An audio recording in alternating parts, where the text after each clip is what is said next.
This is Suspenders Unbuttoned, a podcast where friends talk with friends about TV, movies, and books.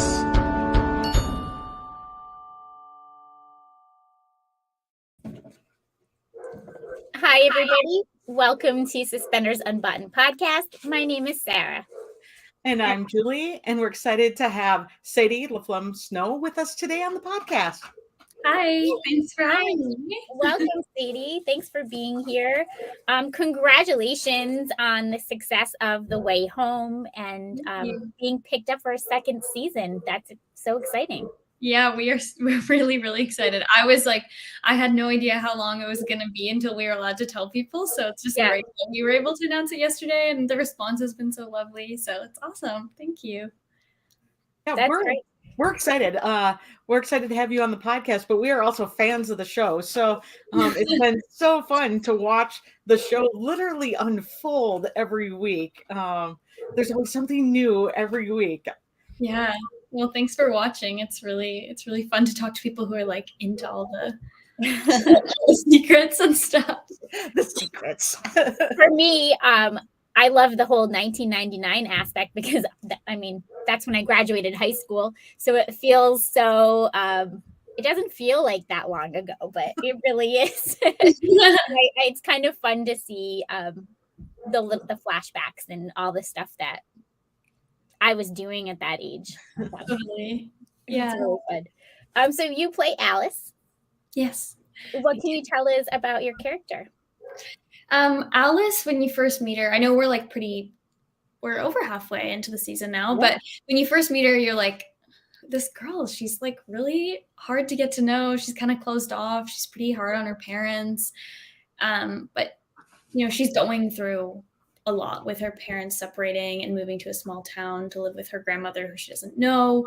And then she goes through this huge transformation when she's like able to go back to 1999 to before her tragedy like strikes her family, and everything changes, and the relationship between her mom and grandmother is kind of like fractured. And then you see this beautiful transformation in her where she is kind of like being pulled in two directions with the two different timelines. You see how kind of like warm and sweet and open she is with like teen Kat, but then she's still at so much conflict with her mom and her grandmother in the present day. So it's kind of like you're meeting two different versions of Alice. And I think that's like been one of the really fun things about doing a time travel show. The last episode last Sunday was like kind of like the magnification of that, because Kat and Alice are best friends in 1999, and Kat and Alice in present day ended with Alice running literally away from her mom. I'm like, wow. Yeah, and I think people were kind of like confused as to why that was such a big betrayal for Alice in some ways. Like, wouldn't you want to tell your mom? And you've been lying to your mom too. And like, why didn't you, why are you mad at her for lying to you, but it's fine that you've been lying to her? And I think she's just this is the only thing that's brought her joy since she's moved to Port Haven, is like being able to go back and get away from her present day life where her parents are getting divorced. Her mom and grandmother are always fighting. They're trying to unpack all this grief and trauma about Jacob's disappearance. And so it was kind of her special thing. And then her mom, I think she kind of feels like her mom is kind of like invaded that, even though it's confusing because her mom was also there. Right. And so I think as upset and confusing as it is for Alice, it felt that way to the audience too. They're like, wait, what is going on here? Why can't these people get along? But no, because you called teen mom is your best friend. Adult mom, you're butting heads, which is actually I love that, because it's like a true statement a lot of times, right? Because sometimes teens and their parents are certainly butting heads, but also the teen parent relationship is different. Teens have greater expectations of their parents, right? Yeah. You can't betray me. And even if I betray you, the parent is held to that higher standard. Right. And I love how you said that, she invaded her space, because teen cat isn't invading her space. Adult cat is invading her Yeah, space. and she feels like, she's so like open. She has a crush on this guy. She's making friends. She's really herself. And when her mom has kind of gone in and like,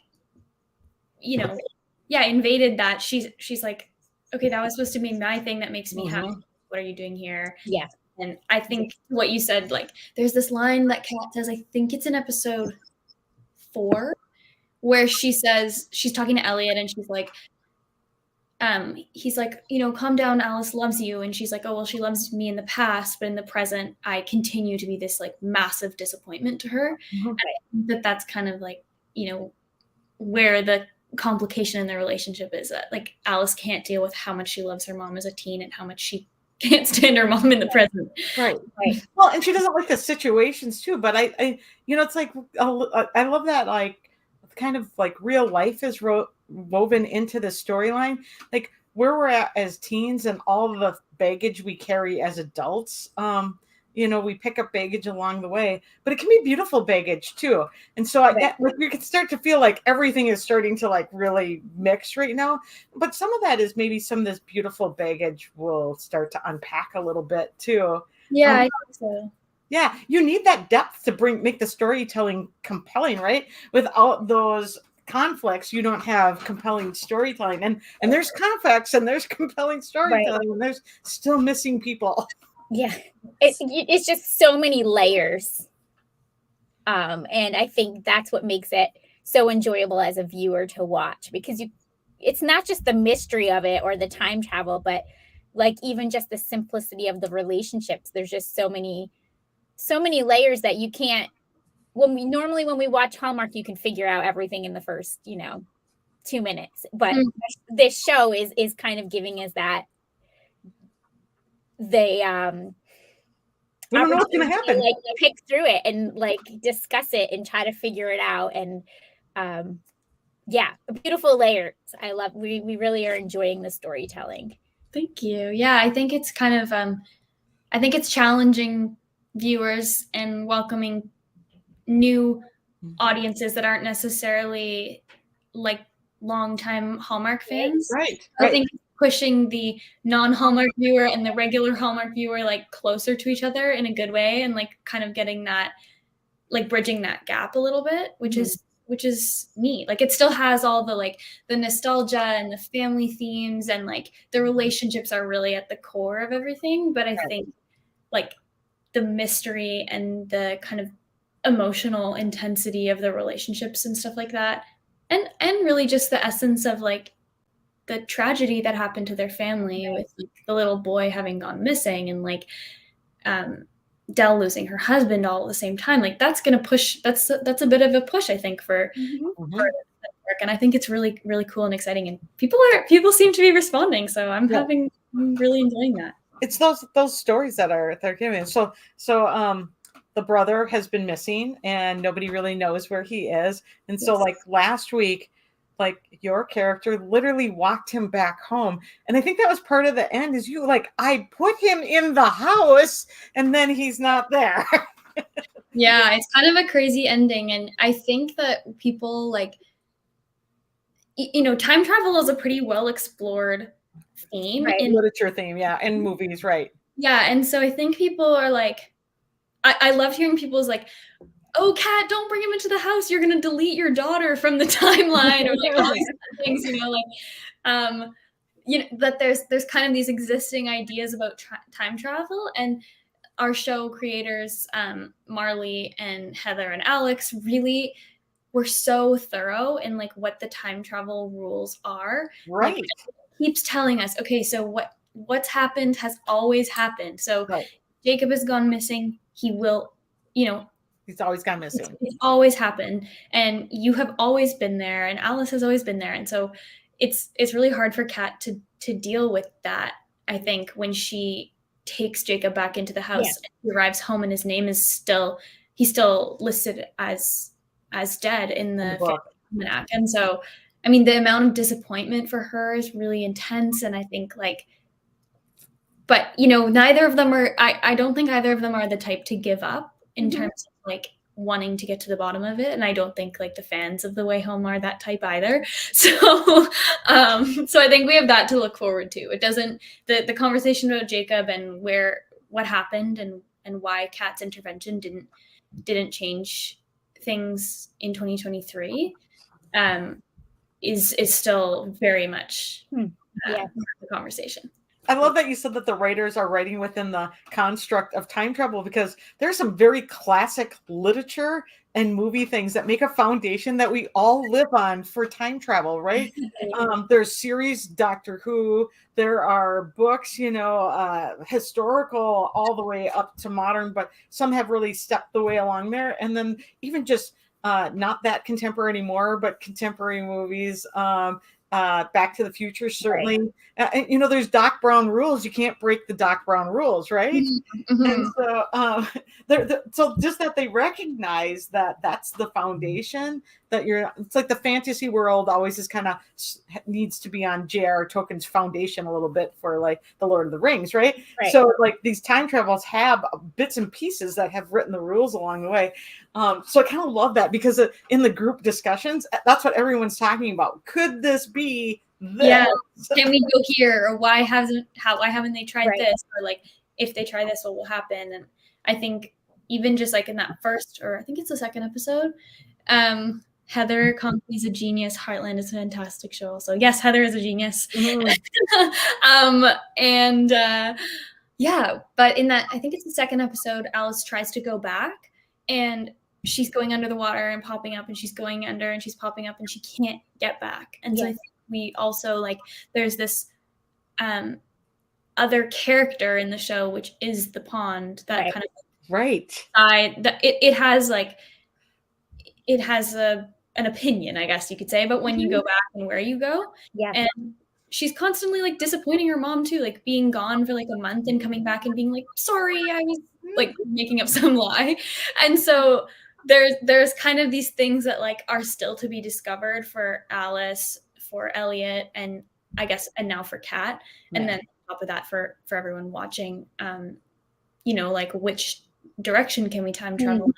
Can you bring things back and forth? Can you, I don't know, can you, like, you can go back and try and intervene, but you've always intervened, and have you always intervened in the same way, and like all those different things. So, I think, so in the last episode, that was really magnified when Kat gets to the carnival and she dumps Jacob's bike, and then she looks down and goes, that's actually the picture in the newspaper. And she's like, I put it there, not him. But she didn't know that, so because she did it as an adult, not as a child. Right. So it's like, well, you're like, wait, what? Yes, that was spectacular. And like, what other things have they kind of had a hand in that they don't know yet? And and how essential it is that they discovered the pond, and who else knows about the pond, and who else can use the pond.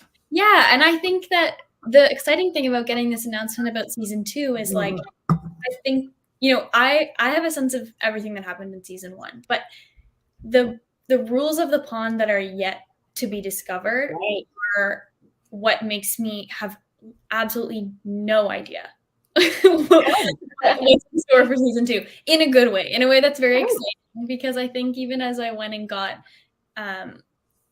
like script after script after script, I was always being surprised. And so I think that will only be on like a larger scale for in between seasons. So so that was going to be one of my questions is, as an actor, did you have like a little outline of this is the way the season is going, so you kind of knew what would happen, you're getting your scripts and learning more about it, or was it a surprise every week in which direction the show is going in? Well, we got our scripts 2 at a time, so we got like 1 and 2. We film those, and we get 3 and 4.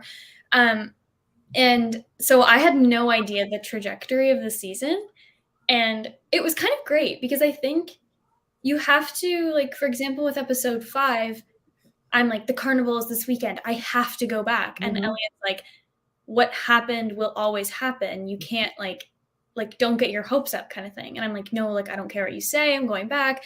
And as Alice and as an actor, like you really have to believe that you can change things, and like you're like, where are we going if it's not there? It's not, I'm gonna take Jacob by the hand and jump into the pond and bring him back. You know what I mean? Right. So I think it added like a kind of nice level of like letting us stay present. I remember thinking that like, oh, like Andy and Kyler must know the end, and like they must have all the scripts, and like I remember thinking that I would be like, don't tell me what's happening, and they're like, I don't know.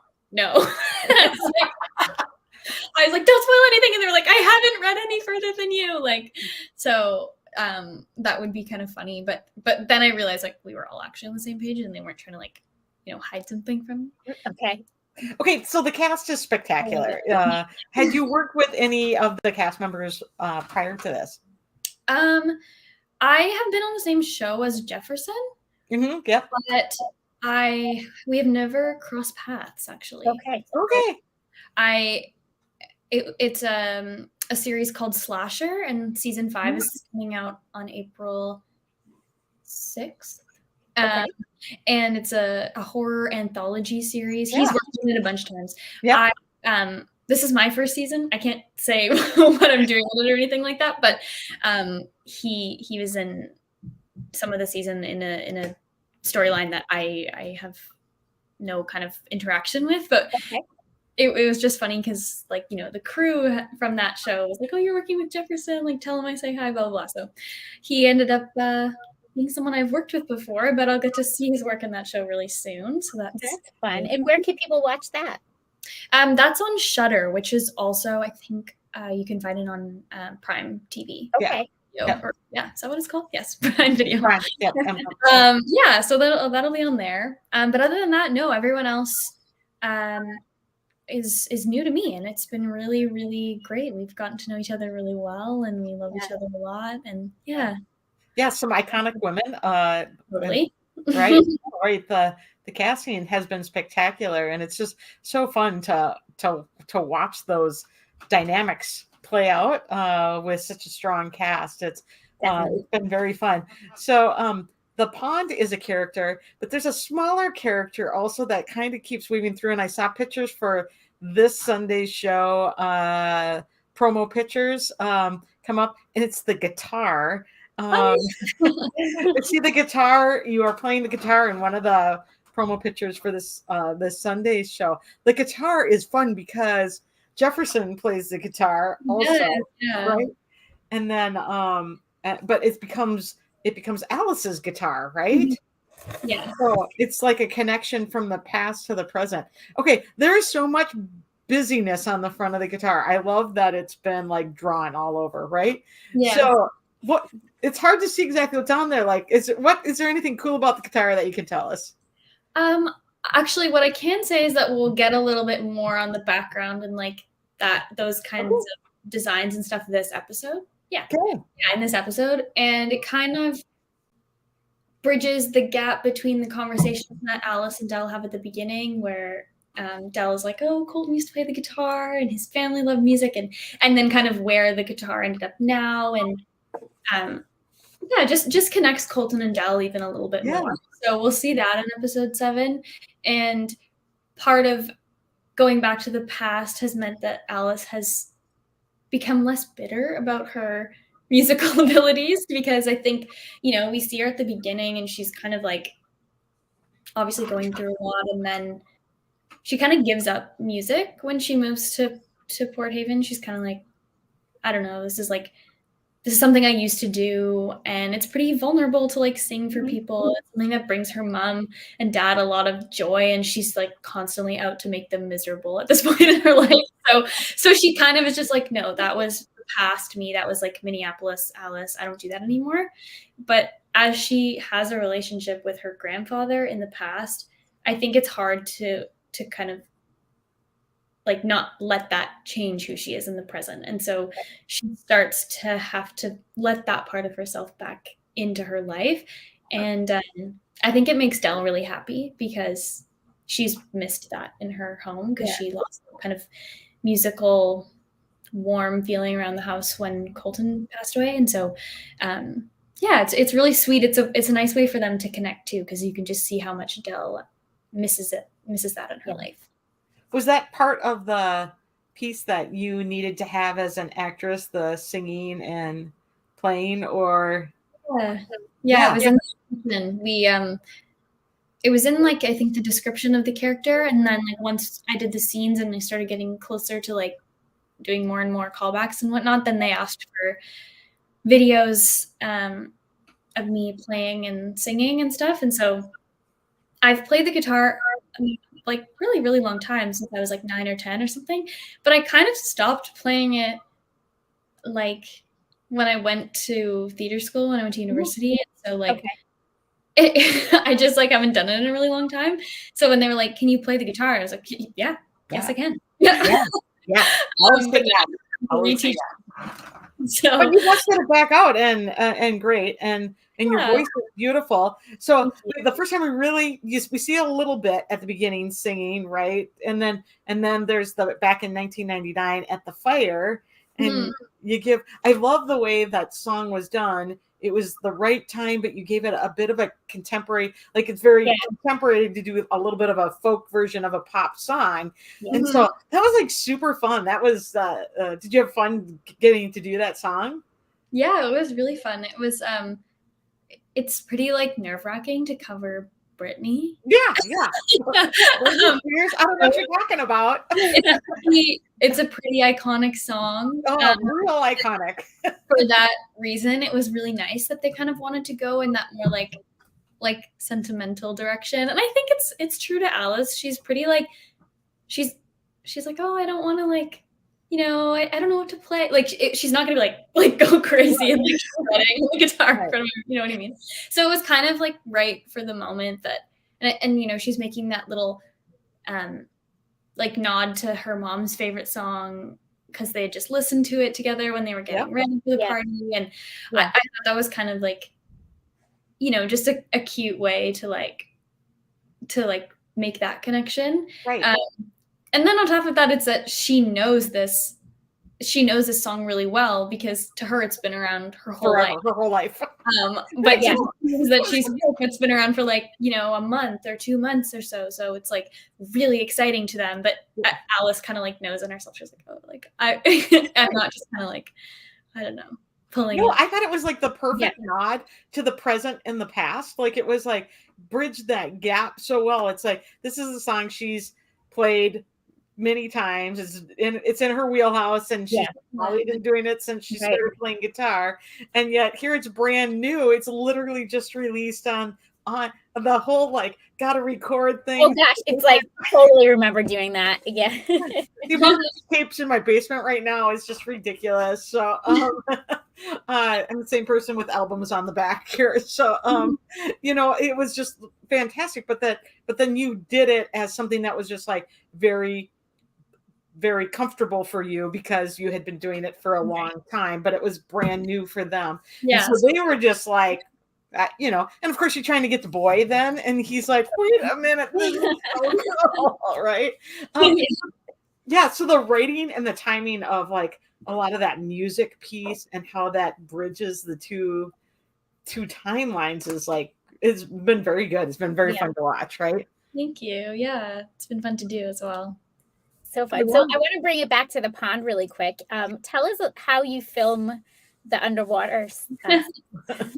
Yeah. Well, the pond set, that when you can see the exterior of the pond, is actually a man-made pond on the same property as the farm, which just was a coincidence. That property that they used for the farm happened to have a pond. So we were like, oh, great. It's not super big. It's really, really stunning, but it's a real pond. Like it's really cold, you know, has creatures. It's not super deep. Yeah, it's really slimy. But it's really stunning, and it's kind of like in a little, at the bottom of like a hill. So the way that they can like use atmosphere and lighting to make it look like a completely different time of day or time of year or kind of very like magical is really cool. And then the underwater sequences that both Kyler and I have were filmed in our director of photography's pool. Yeah. I posted some of those pictures of you guys filming at the pool. Yeah, it was really funny. We, I think, you know, he has an amazing attention to detail, and he just like wanted it to happen the way that he envisioned it. And so he created this pond world in his own backyard pool, which was kind of crazy. And we filmed all that. We had two divers. One person was operating the camera underwater, and then another person, I mean, they were both assisting with safety, but one person was like kind of helping us with the choreography, and the other person was operating the camera. And then Kyler told the story on a live last week, but she and I did that all in one day, and we kind of were like trading off. And so we were both there like watching each other, and it's pretty hard. Like it's fun, but it's not easy. No. And whenever you'd come out from being under there for an extended amount of time, you're kind of like coughing and sputtering, like nothing's going wrong, but it's just what happens. Right. And she'd like come running with a box of tissues and like a cup of water, and she'd be like, do you need water? Do you need tissue?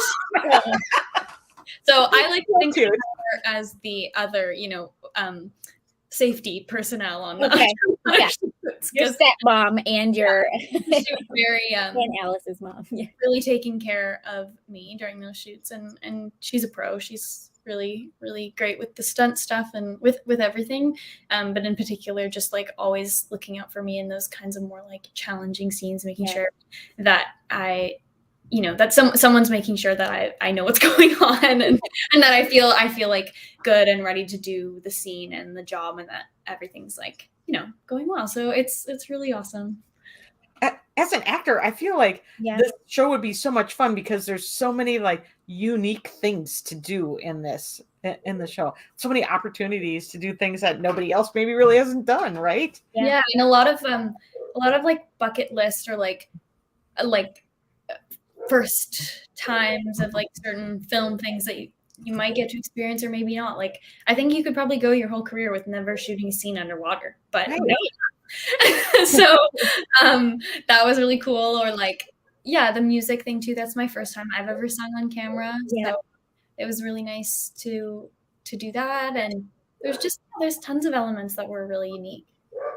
Yeah, no, there's so many, and it's so fun. Also, just to be able to do something in a different time period, even too. Sarah's very much enjoying the wardrobe in 1999. Yeah, like yes, the dresses. Do I still have that? No, they're selling that kind of stuff again now. Totally. Yeah. The wardrobe was super fun, and there's kind of like, I don't know how many people are really like tuned into Alice's outfits in 99, but basically Elliot starts dressing her, and so she kind of has this like this funny like tomboy wardrobe in the 90s. And like Teen Cat is, you know, sometimes she's wearing things and it's like absolutely absurd, like that crazy dress she comes wearing with that big cardigan, and like she's like, you need to take that off, you look bad. But sometimes it's just like more tomboy, like little like t-shirt and flannel type thing going on. But Teen Cat is always the one that supplies her with like the cool 90s clothes. Yeah. So I mean, flannels were cool. Totally. Right. And it's really funny because Alex Hook, who plays Teen Cat, when there was a couple of days where like there's very few days where we do 90s and 2000s in the same day where like there's a big cast crossover. Like sometimes Kyler and I would do it on the same day, but because of the sets, it's pretty unusual. But a couple of the days Alex Hook was there when I was doing some of the contemporary stuff, and she was like, that's what you wear in 2023? And I was like, it's so much more like girly and colorful and like kind of out there. And in the 90s, like I'm very tomboy. And so she's like, I have no idea. And I was like, yeah, I'm wearing all of Elliot's clothes in the 90s. She was like, what? She wasn't there for that part of the story, so she doesn't know. She was just so like, oh, this is what Alice wears. Like it didn't mind like how I was even getting my second wardrobe and how I wasn't always soaking wet. So I thought that was kind of cute because she was fooled by the Elliot clothing drop off trick too. So I love that. It's really Right, she would be there for filming that, so she'd have no idea. Exactly. Perfect. So Sadie, I think it'd be fun to get to know you a little bit, if you don't mind. So do you have like a dream role that something you would love to do in the future? Okay. A dream role. I mean, I have always been like, I started performing in a music context. And so I would love to do like a movie musical or something to kind of like cross over those two things. Yeah, I think that would be so cool. This is so great that I get to sing on the show. But I think it would be a fun challenge to like do something that relies so heavily on music and stuff. And so that's a dream of mine. But honestly, like I'm very like, just everything that's come my way so far has been, a dream that I kind of didn't know I had. So I'm trying to, and even with like the season 2 thing, like I would have been like, oh, my dream role is to play Alice in season 2, but right. So yeah, I think that's what I would say. But yeah, I love that. Do you have a favorite musical since you have all this? Favorite music? That's a really, really hard choice. I just saw Broadway. When we were in New York for the premiere, I saw Funny Girl on Broadway, and it was so fantastic. I don't know if that's my favorite musical ever, but it's my most recent experience at a show, and it was life-changing. She's fantastic. So. Amazing. No, I'm like, whatever I'm currently seeing, that's my favorite musical. Totally. I'd have to agree. We also saw that you have something new coming up, and I don't know if Sarah maybe tagged you in it. You're going to be part of the Unicorn Academy. Yes, I am. It just got announced yesterday. I'm so excited. Yeah, it's funny because one of the girls who is on Ride. Yep. Your new Hallmark series. Yes, Sarah. She plays my best friend in a series Unicorn Academy. I'm trying, like I'm kind of glitching, trying to be like, what am I allowed to say? I can't announce that it's a Unicorn Academy, and she tagged you in her post. Yes, we are. It's like the Swedish show. We've been recording it for a little while now. It's one of the first things I started working on after I graduated theater school.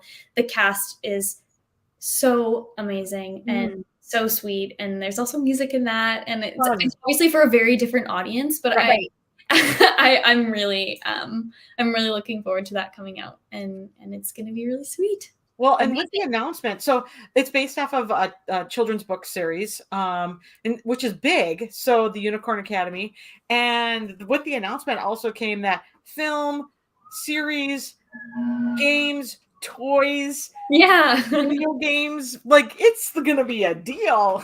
Yeah, it's crazy because you don't really know where things are. Like, you get an audition and it's very vague, and then even when you're recording it, you're kind of like, because it's so far off, especially with animation, until it's like ready, because they don't animate until they have everyone kind of locked in. And like all the dialogue and everything. So it's only like now that I'm realizing like the scale of everything, and I'm so excited. I don't really actually have a lot of little kids in my life that are the right age group, so I'm looking forward to like, hearing what people's like kids and grandkids think of it all, and I'm really excited. You're gonna get to go shop for your toy. I know, I'm gonna have like a little doll. You're gonna have your Unicorn Academy thing sitting in your room, and that's coming out on Netflix. So it's definitely huge. Congratulations! Thank you. Yeah. Do you have any other projects coming up that maybe we don't know about yet? I've already mentioned Slasher, and then there's the Unicorn Academy, but that's all I'm allowed to say. And another, all you're allowed to say. Of My Home. And season 2, yeah. Do we have a little time to play a little favorites thing? Yeah, sure thing. Yeah, let's do that. Sarah, why don't you start? Sure. Do you have a favorite movie? That's hard. Or one of your favorites? Okay, that's a hard question. One of my favorites. My family really likes watching Hairspray the musical together. Oh, So that's kind of like a nostalgic favorite. for There's sure. more like sophisticated ones. Good morning, Baltimore. We're a big musical theater household. Yeah, us too. All of us. She literally named her daughter Liza after Liza Minnelli. True. Love it. I love that. Oh, that's great. How about a comfort TV show? What do you just put on for? I love Jane the Virgin or yeah. The Mindy Project. Oh, yeah. Okay. Yeah. Awesome. Good shows. What about a hobby or activity that's not acting or singing? Okay. I want to say cooking. Okay. Oh, Yeah. okay. So then we're gonna move right into favorite food, healthy, and then guilty pleasure. My favorite. That's a hard question. I think my favorite food is maybe sushi. Oh, yeah. And I think it only turns into a guilty pleasure when I rack up a large Uber Eats bill. Otherwise, I think it's real. It's all above board. So yeah, no, I love sushi. I love all Japanese food, but yeah. Yum. Popular in my household too. How about a favorite vacation location? Or maybe somewhere that you really would like to go? Nice. Yeah, I went to Spain this past summer and it was really, really stunning. So that's a favorite place I've been on vacation, but I think my boyfriend and I might be going to Italy this summer. Oh, fun. I'm really looking forward to that. So those are my ideas. Sounds amazing. And then do you have a favorite band or singer or both? Yes, I saw SZA this past weekend. Oh, her SOS tour, and she's my favorite. And then another favorite who I missed on tour already is Maggie Rogers. But those are kind of like two. They're not, but they're really favorites. So I love that. Well, Sadie, it's been really lovely meeting you and chatting with you. And thank you for taking the time out of your day today to be here with us. Tell everybody again where to follow you on social media. Yes. Now, if I remember my handle, you can find me on Instagram at Sadie_Snow, or I think if you just look up my name, you'll find me. Yep. I think on Twitter, I'm Sadie L. Snow. Maybe you're wrong. You are Sadie L. Snow on Twitter. I don't really know what I'm doing on there. Anyway, but yeah, you can also just, if you're following The Way Home anywhere, you'll find me there. Find you. Yeah, for sure. So we look forward to seeing you again this Sunday. There's only 4 more episodes left this season. So you'll be there, and the guitar will be there, and the pond will be there. And yes. Well, thank you guys so much for having me and for watching, and thank you for everyone commenting. It's very nice. Awesome. We're going to sign off the live, and we'll say goodbye off screen. So thank you, everybody. Thanks, everyone.